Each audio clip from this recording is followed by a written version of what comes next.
5. I think the SNP have disappeared down a kind of wormhole of woke. 4. I'm rather cheerful this week. We've seen the downfall of a couple of sort of notorious idiots, haven't we, really? 3. What do the Irish normally do when there's a problem? They blame the British. 2. Lots of listeners getting in touch, very excited, asking, can they come and sit on Liam's knee? I've said no, that's my place. 1. We have liftoff. Welcome once again to Planet Normal, the Telegraph podcast with Allison Pearson. Hello? And me, Liam Halligan. Election fever's upon us, co-pilot, with votes taking place today, Thursday, as this episode of Planet Normal leaves the launch pad.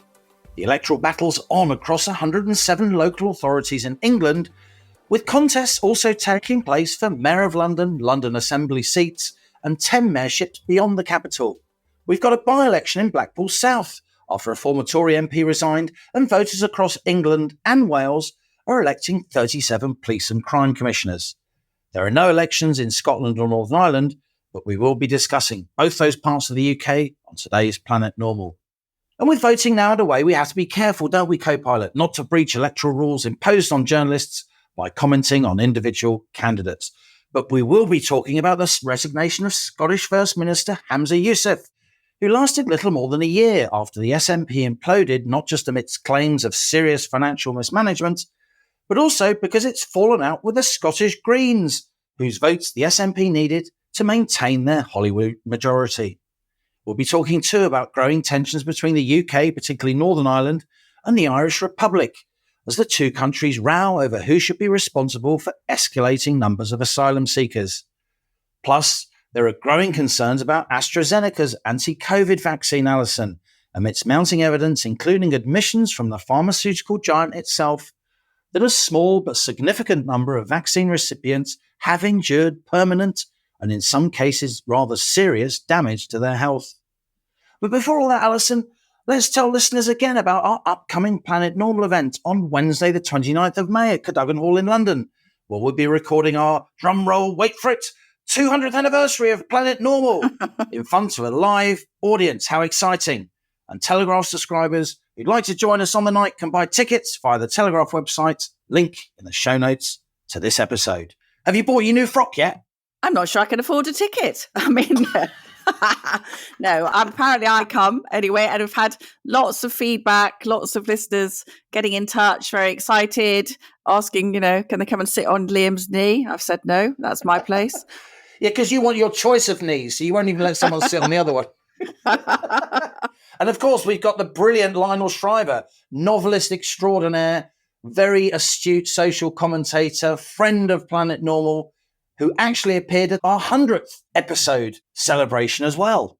I think Lionel is one of the best talkers, actually, of our age. I could listen to her the whole time. She's written a fantastic new novel about manias, the stuff that we talk about the whole time, trans, everything else. I think in this novel, people aren't allowed to be cleverer than anyone else, but she is one of the smartest and funniest women. So we're going to have a great time, and we're going to have some drinks with listeners. So if you haven't booked your ticket, please come along. Bring friends and family. We've got young and old. I was just going to say sane and insane, but that's me covered, isn't it, really? That's us. Oi! Jury's still out on which one. We have been getting a lot of emails from listeners. I'm trying not to take it personally, addressing my magnificent rants. I don't mind. I thought they were eloquent diatribes is more what I'm aiming for, really. Just like Lionel Shriver, as we say in the broadcasting business, Alison, you give good chat. Oh. And I agree with you. I do think, well, not only that many of your rants are actually fact-strewn flights of journalistic integrity, but I also am a huge admirer of Lionel Shriver. And I still kind of pinch myself that one of the really great novelists of our age, let's be clear, is such a fan of Planet Normal and has taken such an interest in our podcast over the last 4 years. And you've also written very beautifully and generously, if I may say so, about Planet Normal in the Telegraph this week. Again, we'll put the link to that little article about our podcast in the show notes to this episode. But let's move on to Scotland, where there aren't elections happening today, Thursday, of course, but there is a tsunami of politics going on. Oh, goodness me. Yes, I'm rather cheerful this week. We've seen the downfall of a couple of sort of notorious idiots, haven't we, really? We've got to take our victories where we can, Halligan. Humza Yousaf, Scotland's first minister, resigned, a slightly tearful, self-congratulatory resignation speech. You know, it was one of those gives with one hand, takes with the other. And he said that every issue seems to degenerate into a toxic culture war. I mean, if anyone was responsible for toxic culture wars, it's been Humza Yousaf. Yeah, it's been absolutely fascinating, Liam, because I think that what we're seeing is these devolved countries, both Scotland and my own Wales, they've become sort of fiefdoms of the progressive left. And they are absolutely splenetic about the populist right. But the chickens are very much coming home to roost now in all these countries which have supported trans ideology, extreme net zero, and other left-wing politics. And what I wrote about in my column this week is that listeners will probably know that the runner-up to Humza Yousaf in the SNP leadership contest was a very sensible and clever woman called Kate Forbes. Now, Kate is a Christian. She's a member of the Free Church of Scotland. She holds quite strong Christian views, which is perfectly permissible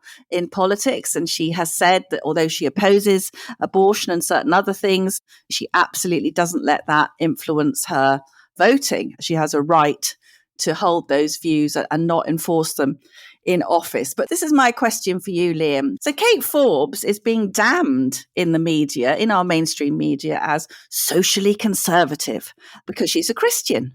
But Humza Yousaf is a Muslim. And Muslims, as we know, Islam is a very socially conservative religion. But it wasn't a huge problem when it was a man, a Muslim, being the first minister. But apparently everyone would have a huge problem with a Christian woman leading Scotland, even though I should say that Kate Forbes is hugely popular with normal Scottish people, with normal SNP members. So I think what we're seeing really is this great battle now where the progressive left, people like Leo Varadkar will come onto Ireland, Nicola Sturgeon, Humza Yousaf, the progressive left is now having to be confronted with the consequences of its policies. And the only answer they have now is to shout down people like us. Apparently, we are populists who are far right, but we never, ever see the nutcases like the Scottish Greens. You know, we'll talk about them in a bit, but they are far left, but we always hear people called far right, socially conservative. You never hear the other side described as far left. I think there's a lot in that, Alison. I think the SNP have disappeared down a kind of wormhole of woke, an ill-advised bit, I would say, to attract younger voters. And not that we don't want young people to vote and be engaged in politics, of course, but just to assume that, you know, the panoply of younger voters are by definition in favour of a lot of the kind of issues promoted by the Greens, politics and so on. And the SNP have relied on the Greens over recent years for their majority in Holyrood. And the Greens abandoned the SNP because they felt the SNP under Humza Yousaf in Scotland, when they finally realised and acknowledged that a lot of what they were saying on these issues was actually not in step at all with the bulk of the electorate, when they finally realised that extreme net zero policies, and, you know, Scotland is the oil and gas capital of Europe.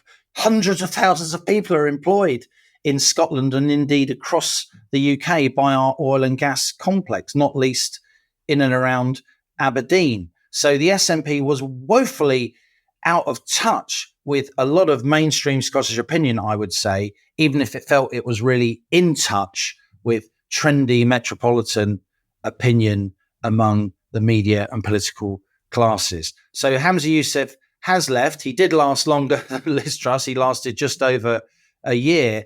And all this will, of course, play absolutely into the Labour Party's hands. Labour cannot form a majority at Westminster unless they do well in Scotland. You know, when Blair won his 179-seat majority, Labour dominated Scotland, and indeed Scottish MPs dominated New Labour, not least Gordon Brown, Alistair Darling, you know, very, very influential people Donald Duke, of course, was the First Minister of Scotland under the Labour Party. So what's going on in Scotland, it does have really seismic importance, not just because I think this retreat away from more extreme kind of identity politics will echo across the rest of the UK. And I do think the dial is now moving. And I do think the Cass report was hugely important in that movement. Also, I think you'll have a situation where Scotland itself is going to play a key role in determining the extent of the majority that Keir Starmer gets. And in Anas Sarwar, Scottish Labour Party, they actually have quite a talented and credible leader, I would say. So, as I said, I think these claims of diversity, protected characteristics can be very interesting. Liam, we're recording on Wednesday afternoon. We'll see whether Kate Forbes is actually going to run and defy all these people in her own party, the Boys Club, who want to install Sturgeon's former deputy leader as the leader. And I have to say, Liam, this is actually very interesting. So for a couple of years on Planet Normal, we've had listeners in Scotland telling us, you wait until the lid is lifted off on what went on during Sturgeon's tenure. And they said the whole terrible house of cards will come tumbling down. And I think the British media has had a real kid gloves, hands-off approach to criticising the Scottish government and the Welsh government because they are left-wing governments. I don't think they're normal left-wing governments. I think in some cases they are Marxist policies that they're pursuing. And because there was a kind of family hold-back approach to Nicola Sturgeon, she was lionised by the London media. And many people were telling us, you know, there were very serious question marks over many things that were going on in the SNP. And I think we have seen a totally different approach to coverage of the SNP to, say, the dreaded Tories. As you know, Liam, I'm not the biggest fan at the moment of the Conservative Party, but nevertheless. Didn't notice it myself, actually. You rarely mention it, Allison. I rarely know, I do. You know, I just think there is the total double standard. Why did Sturgeon get away with for so long? And in fact, we will remember that joyously, she was brought down over gender identity nonsense, wasn't she? They were trying to push through this self-ID bill in Scotland.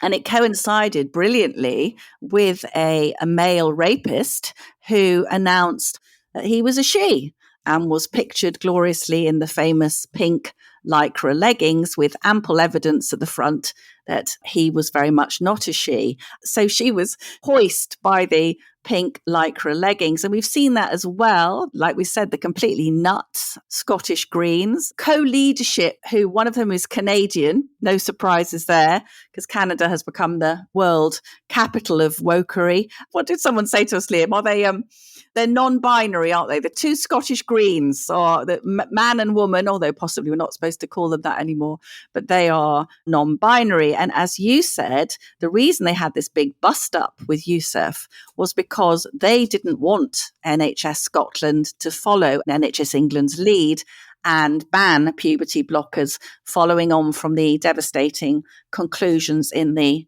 Hillary Cass review. So it's going to be very interesting, isn't it, to see how this pans out in the next few days. And as you say, Labour looking set very fair to recover some of its huge stock in Scotland. Let's move on because time is pressing. Let's talk about Ireland, because there's been an explosion, hasn't there, of tension between the UK government and the Irish Republic government. We've got a new Taoiseach, Simon Harris, who's from the same party as Leo Varadkar, Fine Gael, which is traditionally the least nationalist party. Fianna Fáil, they were on the other side in the Irish Civil War. They seem to be more nationalist, but both the main parties in Ireland now have Sinn Féin breathing down their neck. Sinn Féin, of course, has the First Minister in Northern Ireland for the first time, and Sinn Féin are also set fair to prevail at Irish elections too, that is in the Republic of Ireland. But real tension now, Allison, with Irish politicians blaming Britain's Rwanda policy for scaring asylum seekers / economic migrants in the UK. So they then cross the Irish Sea to Northern Ireland and then cross the land border into the Republic of Ireland, of course, which puts them out of the UK and in the EU. I think that's complete nonsense. I think that is an excuse that they've come up with to cover up their absolutely out of control immigration policy. I'm sure there are a handful of illegal migrants who have made that journey and ended up in the Republic of Ireland. But looking up the figures, there were 15,000 migrants arrived last year. I'm sure hardly any of those knew anything about the Rwanda plan. So this is basically Ireland desperately now covering her backside. We had Leah Varadkar, another of these posturing progressives, a la Sturgeon, wanted to be Mr. Magnanimous with his mates in the EU, throw open the doors, everybody come, like Angela Merkel inviting 1 million Syrians to come in. And that's what's happened, Liam, is that Ireland is a small, homogenous country. I don't have to tell you that. People increasingly up in arms, increasing social tension, asylum centres being set on fire, streets full of tents. Ireland has a terrible housing crisis, can't house its own people. So a highly combustible situation. And I have to say, I know there are very serious aspects to it, but I thought it was absolutely hilarious. So about 2 weeks ago, Ireland's High Court designated the United Kingdom not a safe country to return migrants to, right? So that was them, moral high ground, high horsing, let's call the Brits despicable because of the Rwanda plans. So the UK was not a safe country to return migrants to. But now suddenly they've got this absolutely vast, dangerous migrant crisis. And suddenly the UK is very much a safe place to return migrants to. So massive screeching U-turn. And of course, as you say, the big fight that's now breaking out is you've got a government in Ireland, which is facing an election coming up. You've got Rishi Sunak, obviously with the local elections today, Thursday, when this is going out, and a general election coming towards him like a steam train. So nobody wants to give way on this. Ireland wants us to take these migrants back. Sunak obviously saying, no way is that going to happen, because he's got an eye on voters as well. But for me, Liam, what this is about immigration is out of control across Europe. The posturing sort of liberal progressive leaders are now really having to face up to the consequences of their policies, which do not have strong electoral support. This is a fiendishly complex issue. It's a vexed question, as someone called Stanley Baldwin once said about the relationship between Britain and Ireland back in the 1930s. We could talk endlessly about the Brexit negotiations and the insistence of both London and Dublin that the land border between Northern Ireland and the Irish Republic remained free of checkpoints, because those checkpoints are evocative of the Troubles when they were military checkpoints, often, as I remember from childhood, rifle towers, searchlights, barbed wire, really quite aggressive. And no one wanted any kind of checkpoints on the Irish border. But now we're in a situation, of course, where the Irish government itself is under enormous pressure on immigration. And I can't tell you how the atmosphere in Ireland has changed in recent years. Just the last 2 or 3 years, generally a very welcoming country, quite homogeneous, as you say. Obviously, the emigration story is central to the Irish psyche, as is the kind of story of, as Irish people often say, 1,000 years of oppression from the Brits. So often when Irish politicians are in trouble, they don the green jersey and start lashing out at, the great enemy across the Irish Sea. And yet we know that for the most part, the sort of huge amount of affection, affinity, ties of blood and culture between the UK and Ireland are almost unique between any two countries in the world, between the actual people, if not the political classes. When you think, Allison, that the UK is a relatively small country in terms of population, and Ireland is a very, very small country in terms of population, 4 or 5 million, depending on whether or not you treat it as an island or the Republic and the North separately with respect. And yet there are more flights between London and Dublin than there are between any two capital cities in the world. That's how closely linked our countries are by family and by commerce and by culture. And yet I fear, and I think Irish politicians are being really disingenuous here by blaming the UK, and a lot of people in government are trying not to say, you see, Rwanda is a disincentive because asylum seekers / economic migrants in the UK feel this is a real threat. So they're moving to Ireland, but they don't all admit that, but they sort of secretly think that. The problem I think you've got is that this could lead to, a real deterioration in relations post the Good Friday Agreement, when since then, for the most part, there have been squalls over Brexit, of course. Relations have been so much better than they were in the early part of our lives, when basically military conflict in Northern Ireland was the nightly appearing on the tea time news that we both grew up with.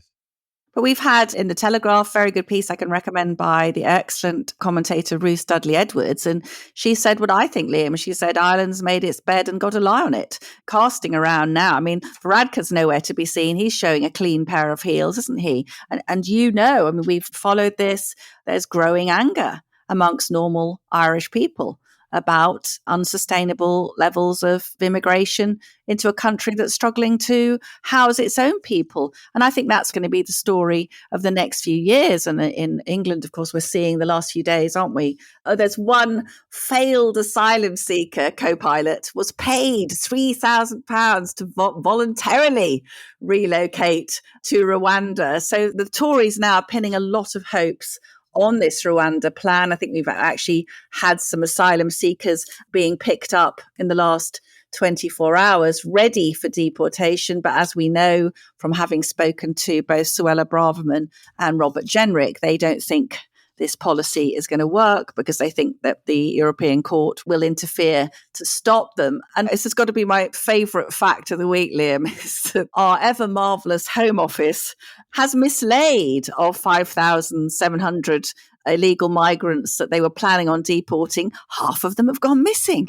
Have you seen them, co-pilot? Absolutely mad how people can just go missing in an advanced industrial society, isn't it? Very briefly, Allison, before we move on to our Planet Normal guest, let's just mention Rob Mendick's piece in the Telegraph, the two sides of the AstraZeneca vaccine, quotes, miracle. Rob Mendick, of course, is the Telegraph's chief reporter, highly respected investigative journalist. But we have been talking, haven't we, on Planet Normal for a while about concerns about vaccines harming people in limited but significant numbers of cases. And now Rob's writing about court depositions where AstraZeneca itself acknowledges that there has been some damage to individuals, but the Treasury will pay any compensation because the government, of course, indemnified the big pharmaceutical companies, didn't they, in that rush to vaccines during lockdown? Yes, they did. I don't think we did as much about it as we might have done. If I'm going to be brutally honest, it's a very, very very difficult subject. And for a long time, people were anxious about saying the wrong thing because it's a sort of a medical area. It's not just damage, Liam. Several people, younger people, have died. It's on their death certificate. So this isn't open to controversy now. Lisa Shaw, wonderful BBC radio presenter in the Northeast. She died within 10 days of having her first AstraZeneca jab, caused this clotting on the brain, which is one of the major side effects now, which is the subject of this litigation. We've got people like Alex Reed. He was aged just 28, healthy young man, given the AstraZeneca jab, if you wait for this, Liam, even though he was 28, because there was an error in his GP records, which wrongly classified him as morbidly obese. Absolute tragedy. Alex died aged 28. The bigger question here, Liam, and this is not something that the pharmaceutical company or indeed the government want to answer, is, was it ever correct to roll out the COVID vaccine to younger, healthier groups? Everybody will remember the excellent Kate Bingham, who is our vaccine czar. Very early on, Kate Bingham said, this is not a universal vaccine. This is very specifically for older people and at-risk groups. Now, whether they bought so many that they felt they had to pass them on. We don't know. But I would say now one of the things I feel the most strongly about the pandemic is it was never appropriate to give these. They're not vaccines, Liam. They're not vaccines. They're treatments. They're jabs. They don't prevent transmission and they don't prevent infection. That is not the definition of a vaccine. Now, these were given to younger people, and amidst great controversy, the age limit or age range was lowered to take in teenagers and indeed children. There is an advert on the BBC News website today inviting people, this is the BBC covering the story, the NHS is inviting people to bring babies to have a COVID vaccine. That is madness. I mean, that is just utter wickedness. So for me, yes, it's excellent. The Telegraph is covering this, and I hope all the profoundly vaccine damage is a relatively small number. But if it's your husband, your daughter, your child, it's terrible. And I think it is good. And I think the government now should settle and not make the same mistakes we've seen with the post office. But what I would like to see is the COVID inquiry answering the question in age groups where there was more risk to having the COVID vaccine than benefit. Should the government have rolled the vaccine out to people like Lisa Shaw and Alex, who are now dead?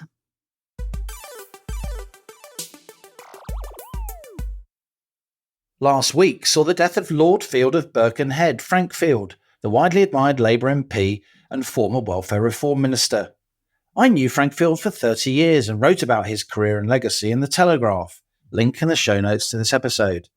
But someone who knew Frank for even longer than I did and who worked with him closely in government was Baroness Kate Hoey, herself a former Labour MP for Vauxhall in London.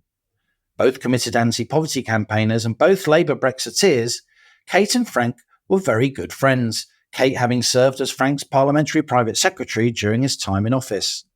So we were delighted to invite Kate Hoey back onto the rocket to discuss not just Frank Field's legacy, but also the growing tension over recent weeks between the UK, her native Northern Ireland, and the Irish Republic. I started by asking Kate Hoey, though she wasn't surprised that Frank Field died after a long illness, was she still shocked? Yes, it was expected. He had been so brave and so courageous, and so every time that I'd been to see him, I was always amazed. And we joked about the fact that having, that statement being read out in the Lords when everyone kind of assumed that he was just about to die, that he was still there. And we would joke about that. And I would actually tease him and say, there you are, you see, if you'd had, euthanasia, you wouldn't be here anymore, Frank. We should explain. So Frank's great friend Molly Meacher in the Lords said during an assisted dying debate, I think in 2021, my friend Lord Field of Birkenhead, who is ill and in a hospice, isn't here, but if he was here, and then Molly Meacher in the Lords said that Frank was in favour of assisted dying, having changed his mind over the years. But of course, Frank was in a hospice, but he can be stubborn, as we both know. He hung around for a couple of years when everyone thought he'd already passed away. He always said he was just sort of sussing out the hospice and having a look at it. Every time I would see him, he would, even up to the last time, he would actually physically get up and walk to the door. So it was a shock because I knew he'd fallen and I knew there was complications. But yes, for me, it was the end of a very, very long friendship, which I really did value. How do you think Frank Field should be remembered? How do you think parliamentarians remember him? We actually both started off our first jobs, teaching at Southwark College. So when I came into Parliament, it was lovely to see him and to become friends. But I think he was of an era of politicians that we're not going to see again, and we're certainly not seeing it at the moment even, where someone who comes in really does put their principles ahead of anything else, party discipline. He wanted to change things, and he saw being a member of Parliament as a way to do that, having done some great work in, obviously, on poverty earlier in his previous job. He never was wanting to be an MP or a minister even, or a Secretary of State, for the sort of trappings that supposedly brought with it. He did shun quite a lot of the periphery stuff that goes on in the Commons, the kind of getting together in bars at night. Frank wasn't that sort of person. He was too busy working.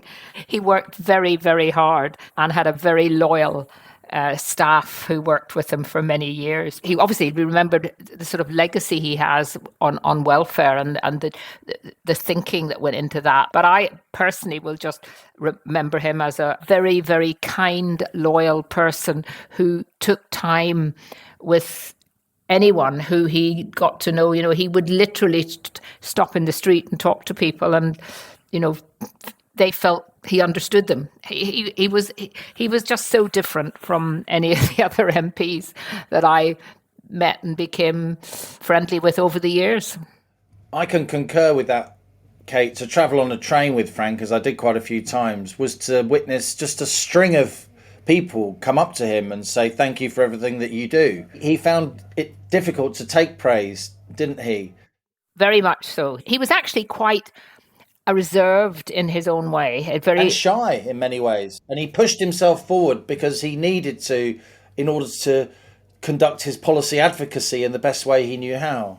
He could have made lots of changes and done things without having to actually socialise at all. He probably would. Although having said that, and I think you'll know this too, Liam, I mean, he had a great sort of sense of humour, a dry sense of humour, and a laugh, which even in the chamber sometimes when you would laugh, you would hear him, because he had a very distinctive laugh. He wasn't everything that a lot of people wanted to sort of paint him as, priest-like. He was actually great fun. What did Birkenhead mean to him, Kate? You and I know that he wants his ashes scattered in Birkenhead on a plot overlooking the Mersey, and yet he was a working class boy from West London. Yes, but I think, spending 40 years as he did as the MP for Birkenhead, and he really knew every corner, every street, every shop, every business in that town. And he loved it. Every MP does get attached to where they're representing. I had 30 years in my area in Vauxhall, and I still, can't go into it without feeling slightly emotional, because you do build up this rapport. But for 40 years, and for the fact that he had got there in a way because he didn't come from the area almost, it made him even more determined that he was going to become a Birkenheader, if you could call it that. And of course, he took the title in the Lords, which again showed his love for the area.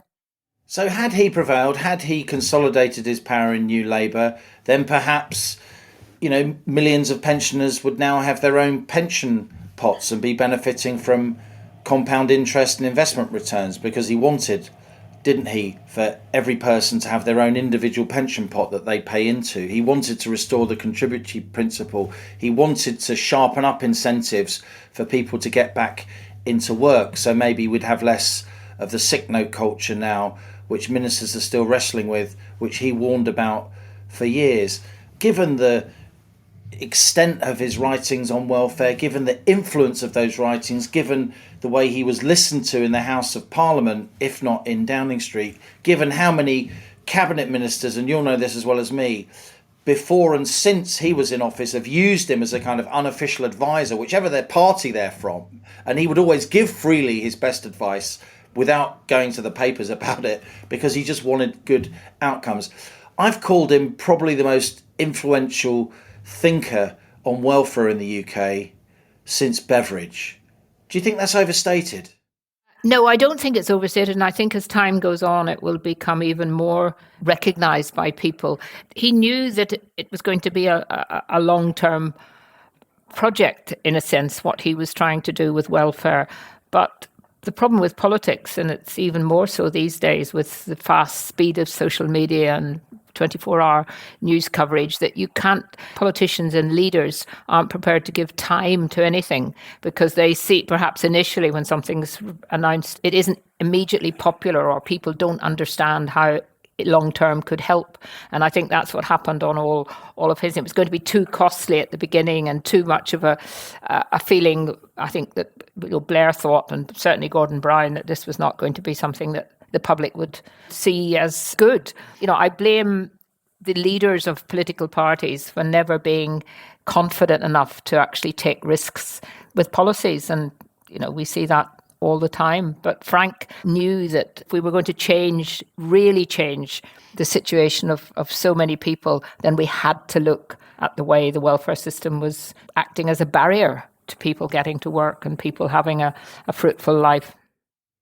Well, lots more will be written and spoken about Frank Field, Kate, not least by you, I'm sure, who knew him very, very well.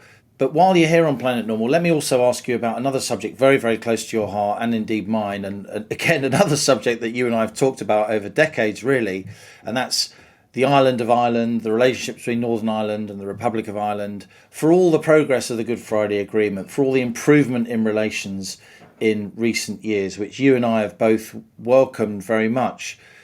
The relationship does now seem to be at certainly its most testing moment since the rows about Brexit, doesn't it? Since the so-called Irish backstop. Yes, I think people thought, everything's lovely now because our government had accepted the protocol, accepted Northern Ireland being sort of set apart. The issue now really is the fact that for some years, the Irish government, wanting to look, progressive and liberal and all of the things that people think when they think of migration, has really operated almost an open border. And so they've been having thousands of illegal immigrants and legal people coming in.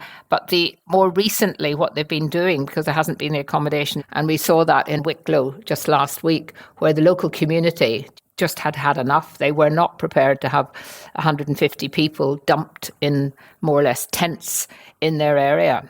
And let's be clear, Wicklow, it's not rural Ireland, is it? It's just south of Dublin. It's, it's sort of the commuter belt. No, exactly. But I mean, it's a bit of Wicklow where, it's a small community, and they got very angry. And of course, they were immediately the government accused the people of being racist and being right-wing nationalists and all of that. Actually, a lot of them were just ordinary people with families and prams and out with in a demonstration. And I think the government, having got an election coming, are absolutely terrified that they have to do something. So what do the Irish normally do when there's a problem? They blame the British. It's all because of the Rwanda bill. Now, the nonsense that the idea, I just don't accept it, that all these people have moved from Great Britain to Ireland through Northern Ireland because of the fear of being sent back to Rwanda. I just don't accept it. But nevertheless, I find it quite amusing. I shouldn't probably, but I do, because, the Irish government was so keen to never have even a camera at the border.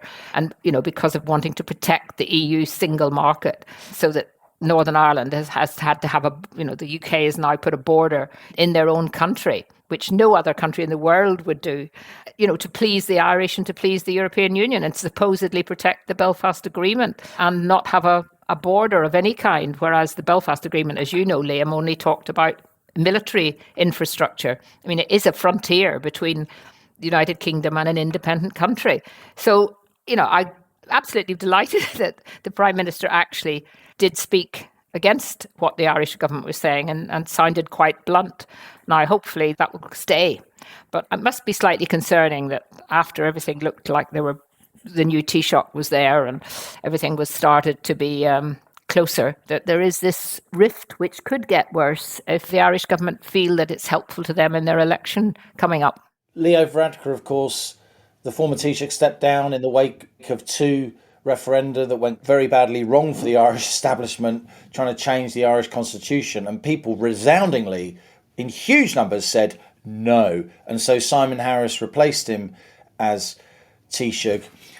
Now, you're obviously from a unionist tradition in Northern Ireland, yet despite that, and I've known you for many, many years, you do wish the Republic of Ireland well. You do want good relations on the island of Ireland, and anyone that says you don't just doesn't know you. They're being disingenuous, and I'd absolutely stake my name and reputation on that, having talked to you over many, many years. So I asked you, with real sincerity, Kate, what is the future of UK Irish relations?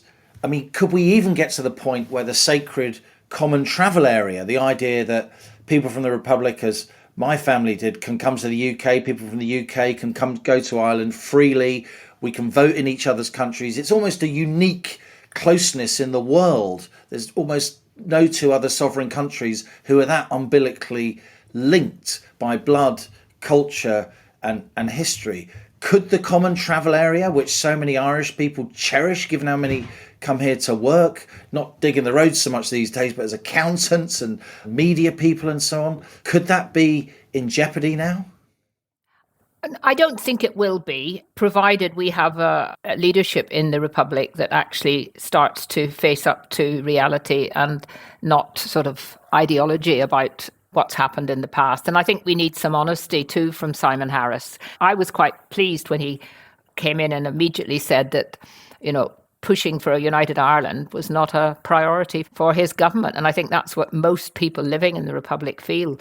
Clearly, the relationships between our two countries are very, very close. And I knew that from my own constituency, where there were lots and lots of Irish second generation. And they had no anti-British feeling at all. It's a bit confected, isn't it? Irish politicians, particularly Fine Gael politicians, who are traditionally less nationalistic, they feel they have to wear the green jersey and bash the Brits, particularly when Sinn Féin are about to win an election. Well, I mean, Sinn Féin are certainly, although they've gone down a bit, they are certainly going to give both the two main parties in the Republic a real dilemma as to whether they offer them some kind of coalition but if Sinn Féin don't win outright. And of course, then in Northern Ireland, we've got a Sinn Féin First Minister who actually was wanting back into Stormont, like they all were, to do great things for the health service. And all they seem to have done so far is she's come over to London and spoken at a huge anti-Israel, really, or pro-Gaza demonstration, which I think hasn't gone down very well with people in Northern Ireland, because, of course, we have quite historic links with Israel, with Herzog. And I think Sinn Féin are going to have to recognise that, if the leader is trying to be bringing people together in Northern Ireland, speaking at that kind of rally is not actually helpful. Because Michelle O'Neill, the First Minister of Northern Ireland, she was actually born in County Cork in the Republic. Yes. I mean, I always slightly concerned for people who say, must really find out a bit more about Northern Ireland, a bit more about the Republic. Because, I mean, if you go into the whole history of it, it's pretty mind-blowing and difficult to get your head round if you don't know anything about it. Kate Hoey, brilliant to talk to you. Thank you so much. Thank you. That was such a lovely, intimate interview, Liam, you and Kate, reminiscing about this wonderful man. And it really does come across. And I must say, co-pilot, that our normal joshing aside, you have written absolutely marvellously about Frank Field, your friend, a tremendous parliamentarian and humanitarian, and you've absolutely done him proud.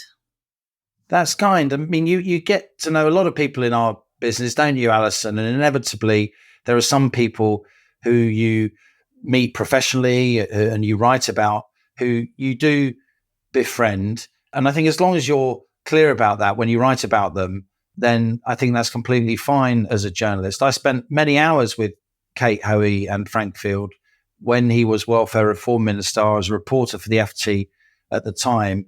And I think the reason I admired him and the reason we got on so well was that he was very much a cross-party person. He wasn't a tribal politician at all. He was all about the policies and the impact of policies on people's lives, hopefully improving them, making people's lives better. He was a policy guru known across the world for his mastery of the subject of welfare reform, taxation, pension legislation. We just don't do clever very well in public life in Britain. Our political and media class eschews and rejects and is suspicious of people if they have genuine knowledge of their subject area. And this is a guy, and I can absolutely confirm this, I saw this with my own eyes, who before he was Welfare Reform Minister and after he was Welfare Reform Minister, pretty much every Secretary of State for welfare, pension secretary, they'd always ask Frank what he thought, and he'd be their kind of unofficial advisor, whatever their party, and yet our own political system gave him less than 18 months in high office and only as Minister of State, never in the cabinet, despite the unrivaled knowledge and grip he had when it came to that subject. He wrote dozens and dozens of books and pamphlets on welfare, on taxation, on pensions. And that's why, I've said over the last couple of weeks, and I mean this, I genuinely believe that he was the most important and influential thinker on British welfare policy since William Beveridge, who of course wrote the famous 1942 report, which launched the British welfare state, much mimicked across the world. Well, I'm going to say now, you'll be embarrassed, but I'm going to say now that I think you, Liam Halligan, play that role now on housing. You are a housing guru, widely consulted by people across the political divide. And if we had you in Parliament exerting some influence, we wouldn't be in the middle of this dreadful housing crisis. Of course, I always strongly recommend Mr. Halligan's Home Truths. When he comes round to my house, he checks on the bookshelf to see that it's still there. Still in suspiciously pristine condition, may I say. I've given several away, not because I can't stand them, but because people who want to know about housing, I say, boy, have I got the book for you. But before we just move on to emails, Liam, let's just say that, of course, the local elections will be happening today, Thursday, and this is the last test of public opinion before the general election. So it is a bit of a litmus test on how much trouble Rishi Sunak is in, and we won't be able to tell, obviously, until later tonight, Thursday night. While local election results can't be mapped directly onto national ones, they are thought to provide a pretty accurate indication of party preference for around 80% of voters. And we know, don't we, Liam, that some Tory members will have been waiting for these results to decide whether to move against Rishi Sunak and install another leader.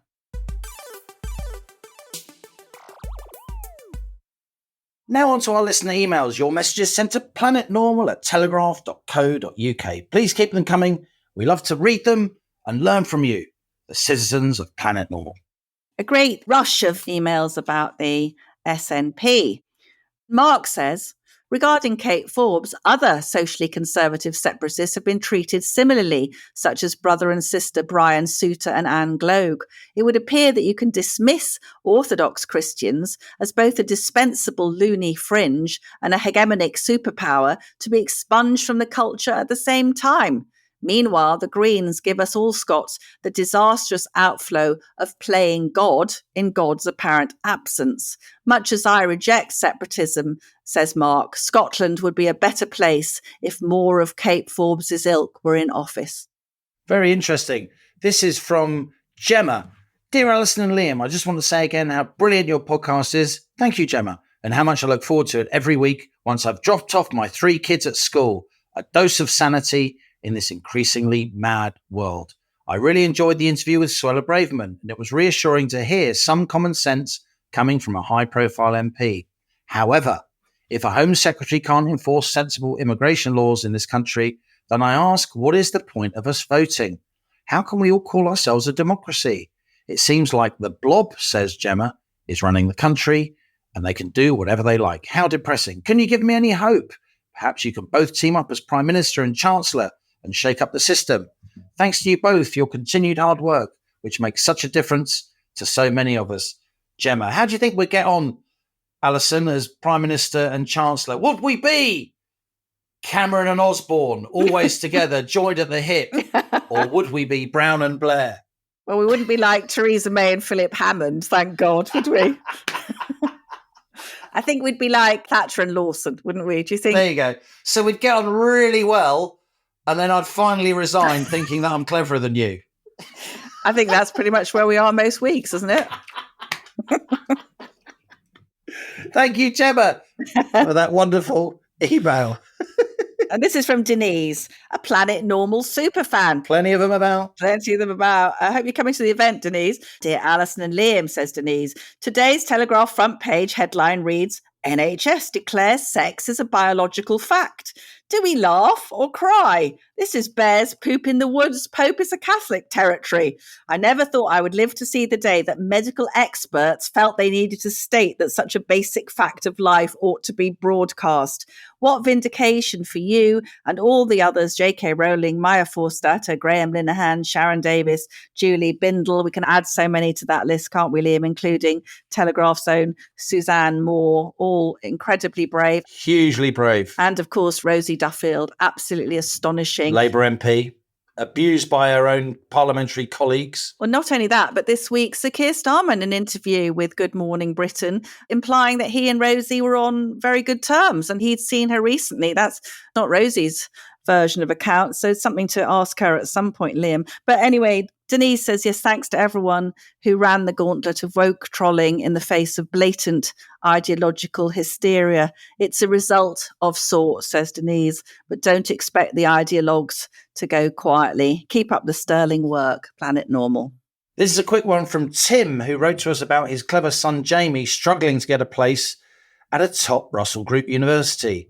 I wanted to update you, writes Tim, as to Jamie's progress. He achieved the high predicted grades and went through clearing to get a place at a leading northern university to study mathematics. He'll be starting in mid-September and is delighted. Congratulations, Jamie, from both myself and Allison. The interesting part of the process was that most of the universities Jamie originally applied to study computer science had clearing places free, but only for international students. Because, of course, this is me, not Tim. International students get charged a lot more than domestic students. We have to keep pushing, finishes Tim, trying to secure a level playing field for British children. All the best to you and to Liam. Well, we could have a whole episode on that, but thanks, Tim, for telling us that. Let's be clear, that's an extremely high achieving British child who wasn't eligible for clearing places in his own universities, in his own country, because those places were being kept free for high-paying foreign students, often with lesser grades, a subject to which we will return, no doubt, co-pilot. And on that bombshell, that's it from Planet Normal for another week as we leave our sanctuary of sweet reason, our flying refuge of reason views. Email of the week, it's my turn. Well, I think it has to go to Planet Normal superfan Gemma. So Gemma, email us at planetnormal@telegraph.co.uk. Put mug winner in the message heading and we'll send you in the post a Planet Normal mug. Fantastic, Gemma. And please, everyone, don't forget to book your tickets for this wonderful live event to Mark. I can't believe we've had 200 episodes of you and me, honestly. We only manage it because we hardly ever meet. It's like Morecambe and Wise. How the hell did that happen? Yeah, anyway, please come because we're going to have a wonderful laugh. On the previous events we've done it, it's absolute balm to the soul to be breathing the same air with people who share our views, not just our views, Liam. Often we've got slightly different views, but just an approach to life. An approach to disagreeing agreeably. That's what life should be about, in my view. And that's what our politics, our public life, our journalism so sorely lacks. And as we speed away from our beloved Planet Normal and the madness of Planet Earth comes back into view, thanks as ever to our producers, Isabel Bajard, Casso and Louise Wells. And thanks also to the Telegraph team under Debbie Stevens, helping us to get that Planet Normal event together on Wednesday, the 29th of May. Stay safe and in touch with us and with each other. Until next week, it's goodbye from me. And it's goodbye from him.